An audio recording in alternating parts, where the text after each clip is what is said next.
When it comes to boosting your characters during the pre-patch, it looks like Blizzard may have changed their mind. Just before the raids opened on the beta, we went over a load of class changes, and there's more that we haven't spoke about. And in classic Mist of Pandaria, we're going to be able to get access to mounts that we've never had access to, even all the way in retail today. We're going to dive into all of that, and I've got another couple of videos coming out over the next couple of days. The first one being Heart of Fear and Terrace. I'll probably be working on that today. And then the next one will be now Celestial Dungeons. Are they difficult? Well, yeah, I mean, they're doing 25% more, but 25% more of f***all still f***all, isn't it? Yeah. Be sure to smash subscribe so you don't miss those, because when we get to 100k, which is really not that far away, I can smell it. As soon as we hit 100k, I'm going to be doing some giveaways, and also Blizzard are going to be providing me with a code or two to give away as well for the Heroic Upgrade Edition, so you'll get your level 85 boost, which is a great place to start. If you've watched any of my preparation videos, then you know on this section here, where it normally says that you cannot use the boost on Pandaren characters, well, now it says you actually can. Now, it hasn't actually been updated on the World of Warcraft website, but on the World of Warcraft shop on the website and in the Battle.net app, it's now showing that it is usable on Pandaren races. So if the only thing you was bothered about was having a Pandaren because you've got every class, but you just wanted to make sure you got a Pandaren character, then if you are going to get the upgrade edition, or you get one for free from me when we hit 100k subs, then it does look like at the moment they have changed their minds and we will be able to boost pandas. Now, this of course hasn't been officially confirmed yet, but on the basis that it said you couldn't and now it says you can, they've gone out their way to change it, which pretty much is a sure thing that we're going to be able to boost Pandarans, which I think is a really good thing. I kind of didn't understand why you wouldn't be able to boost them in the first place anyway. Okay, next up, I have spent the entire weekend inside Heart of Fear and Terrace of Endless Springs, doing multiple groups with varying levels of success. Heart of Fear Heroic was pretty much cleared. I say pretty much cleared. We hadn't actually killed the last boss, but we'd almost nailed down exactly how we want to do it mechanically. Every other boss in Heart of Fear was done on Heroic, and then we didn't even do any Terrace of Endless Springs outside of normal. But I have seen all of these class changes that we got on Thursday all in play now, and I can say it really has made a difference. You're still seeing Hunters absolutely blasting, the same with Rogues, the same with Arms Warriors, even Destro Warlocks. The biggest thing I noticed was actually with Rep Paladins. Our Rep Paladin was absolutely blasting on single target. Now, I've not actually seen that many Reps blasting in other groups that I've looked at, and I've scanned the logs and I've not seen any top or anything like that. But they're definitely doing more damage than I thought they was going to do. But of course, they got a massive buff, 20% on Templar's Verdict, and then 10% on all their builders, so of course it was going to be noticeable. Healing-wise as well, felt absolutely fine. We still ran our Resto Shaman Disc Priest comp that of course we was going to do, but on the 3 healer fights we was using a Holy Paladin, and man, with the changes, Holy Paladin was actually putting out some serious numbers. Now, I'm going to break all this down when I go into my first impressions of Heart of Fear. Instead, I just want to focus on the things that have actually now been added. So when I covered the class changes on Thursday night or early Friday, depending on when you was watching it, at that moment in time, they hadn't added these Paladin or Priest changes. So I'm just going to fly over them very briefly, but Holy Paladin's Seal of Insight now has a chance to restore mana, which this is the one thing that's making Holy Paladin incredibly strong,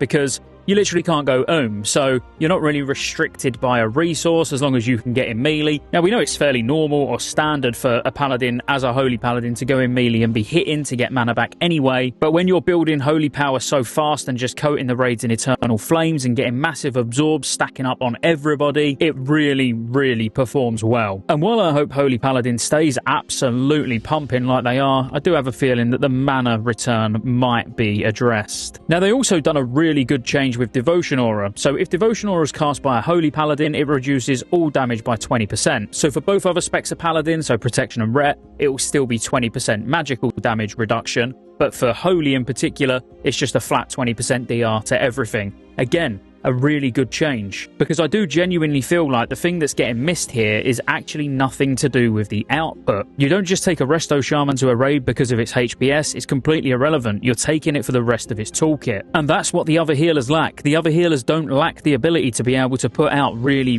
good HPS. They lack the ability to bring meaningful cooldowns. So this for the Holy Paladin, getting that 20% DR to everything, it not just being magic, so it's not only situationally good, is a really good start. But it's not going to change the fact that in a 10-man specifically, it's still going to be favoured towards Resto Shaman and Disc Priest because, again, between the two of them, it just brings so much in terms of raid cooldowns. It's just completely unrivaled. And then if you want the utility from a Paladin with things like double Hand of Protections, double Hand of Sacrifice, all that kind of thing, then you bring a Rep Paladin or a Prop Paladin, and you're going to get that anyway. You don't need to sacrifice a healer spot to get all of that utility. So I think what Blizzard have done with Paladin here is a really, really good start, but I think this is where they need to address it with the other healers and stop worrying about the amount of health per second that they're putting out, because the Holy Priest has had some love as well. And the Holy Priest has had some love in forms of Serenity healing being increased, Sanctuary healing being increased, some help with mana cost there as well, and a really big buff to Mastery. So Echo of Light will now deal its healing every 1 second from 3 seconds. And then, I mean, you can already see that Divine Hymn healing 50 targets regardless of raid size is absolutely humongous in terms of a HPS output cooldown. But again, like you can see, it is just a HPS output cooldown. You're still going to favour a Disc Priest because a Disc Priest brings a lot of damage and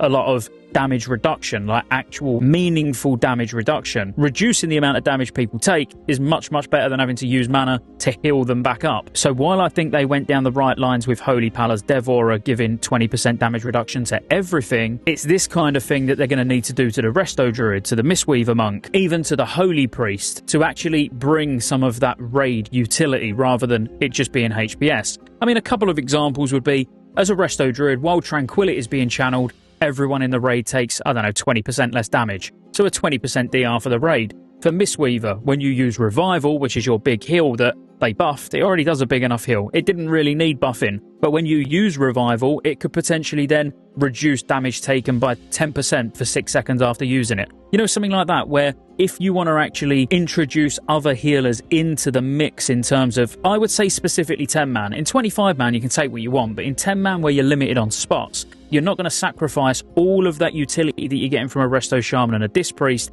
just to take a little bit more HPS. Can you get through it? Absolutely. Like, Mistweaver's output with Eminence now since the buffs is absolutely crazy. Like, it feels absolutely fantastic. But for those harder bosses where you really need damage reduction or absorbs over just raw output, it's still not really going to cut it, in my opinion, at least. But look, I don't want to go into that too much. I just wanted to highlight the fact that Paladin and Priest has had some more changes to try and bring them in line with everybody else. Now, I've also been doing Celestial Dungeons over the weekend. I must admit, I've not done that many, maybe 5 or 6, because they don't feel that much different from the Heroic version, which I think will be good news to most people. Yes, there's an additional mechanic, so you get things from Windlord, from Blade Lord, and from Amber Shaper. They're the only bosses' abilities that I've actually seen inside the Celestial Dungeons, but quite honestly, none of them make it any more difficult. So you haven't got to panic. The Celestial Dungeons are not going to feel like an absolute slog. And remember, the Mr. Pandaria dungeons in general are quicker than the Cataclysm dungeons anyway, so you're going to be smashing your gear out through these Celestial Dungeons. But the good news is that Wowhead data mined the fact that there's 4 new mounts that are going to be available with the Celestial Dungeons. Now, the Celestial Riding Crane is just going to be part of the achievement, so the meta achievement to complete all of them, which everybody's going to be able to get. And then the other 3 being the Ox, the Serpent, and the Tiger, which is obviously basically Zuen, Yulon, and Nizual. Nizual, is that how you say it? Probably. You're now going to be able to get these from opening the Satchels of Chance. Now, they said on the Wowhead post they're 10, but they're actually 15 to get these Satchels of Celestial Chance. Now, these are going to be available as soon as the Celestial Dungeons launch. However, the Satchel of Stone Fragments, where the Stone Fragments essentially become account bound, the Satchel of Stone Fragments, though, is not going to be available until after Terrace of Endless Springs gear goes on the Celestial vendor. And it's kind of obvious why, because otherwise you could stack up on loads and loads of fragments, and then as soon as it goes live, you'll be able to just buy all the gear from the vendor straight away that you need. So they're just slowing the acquisition down on a raid by raid basis, because the cap is actually only like 45, but there is no item from MSV, from the Celestial vendor, that costs more than 45 anyway, because you're not going to have access to the more expensive stuff, which is the tier gear, until Heart of Fear and Terrace are available. Now, these Satchels of Celestial Chance are what can contain the other 3 mounts, as well as there should be pets in them as well, as it reads. But when the Satchel of Stone Fragments becomes available, when all the loot's on the vendor, you're then also going to be able to send those over to your alts to buy the Satchel of Celestial Chances, so you can get bonus rolls quicker, because these do also contain a handful of lesser charms, which you'll then be able to turn 50 of in to get your bonus rolls. Now, I think the system and how they've done it overall is great, and being able to get those unreleased mounts that do look pretty sick, to be fair, is enough to make me want to keep spamming Celestials, but I'd be spamming them anyway to get bonus rolls for my ults. The one thing I would have liked to have seen, though, is the Satchel of Celestial Chance actually being bind on account as well. So, firstly, we don't need to buy a bag to send over to another character to open it, to then buy another bag that then contains the bonus rolls, but more so to the point, because the bind on account fragment bag isn't going to be available till the end, we've got to wait until all the raids are open, and then 2 weeks after that, before we can actually start getting our ults, the Satchels of Celestial Chance, to be able to get bonus rolls on those characters while still doing the stuff we need to do on our main. So because they come out straight away, the Celestial Chance bags, once you've got your 3 bonus rolls on your main, and let's say you've got all the gear that you need from the Celestial Dungeons, you can keep spamming them on your main, and then send in the bind on account bags over to your ults to just open them for a chance on mounts, but also then start getting bonus rolls for them as well. Now, it does say here, this will also allow players to transfer Augur Stone Fragments to their ults, so this is right at the end when Terrace of Endless Springs is open, but you can then open the bags with the Augur Stone Fragments in for currency and spend them on Lesser Charms of Good Fortune, giving a way for players to get their ults this currency. So by reading that and reading how these bags work, I'm assuming you would buy 2 Satchels of Fragments, send them to your ult, and then buy 1 Satchel of Celestial Chance for a chance at a mount and the Lesser Charms of Good Fortune, which the Lesser Charms will be guaranteed. Now, that may not be the case, because the way it reads, where they just say you can then spend these fragments on Lesser Charms on your ult, they may literally just add Lesser Charms to the vendor, which cost, I don't know, 1 for 2 or something like that. So 1 Augur Stone Fragment for 2 Lesser Charms, or 3 Lesser Charms, whatever, which may be exactly what they're intending to do. They just haven't added it to the vendor yet. But again, looking at how the system's implemented at the moment on the beta, but to me it kind of sounded like you're buying the bag, sending the bags over, and then opening the bag to get the fragments, and then using those fragments on buying another bag, which is like a very convoluted way to do it. But if the bag that contains the mount, possibly, and the Lesser Charms was bind on account anyway, that solves everything, in my opinion. But overall, I think being able to get access to these mounts and being able to send Lesser Charms in some way, shape or form over to your ults is a big, big win in my book. Honestly, everything they're doing, from my perspective of someone who's played MOP for a very long time, I think all of this stuff is so positive and is going to be so healthy for the whole community, not just for that top 1% that clear all the raids in one night, or not for that bottom 1% that only play for an hour or so a week. It's literally going to help absolutely everyone. So if you enjoyed the video, as always, be sure to like and subscribe. Check out Rested XP for the fastest way to level and get your pre-launch quest stacking guide and all that jazz. That's in a link in the description. And let's get to 100k. I'll see you on the next one. Gonna get myself a whiskey, I think.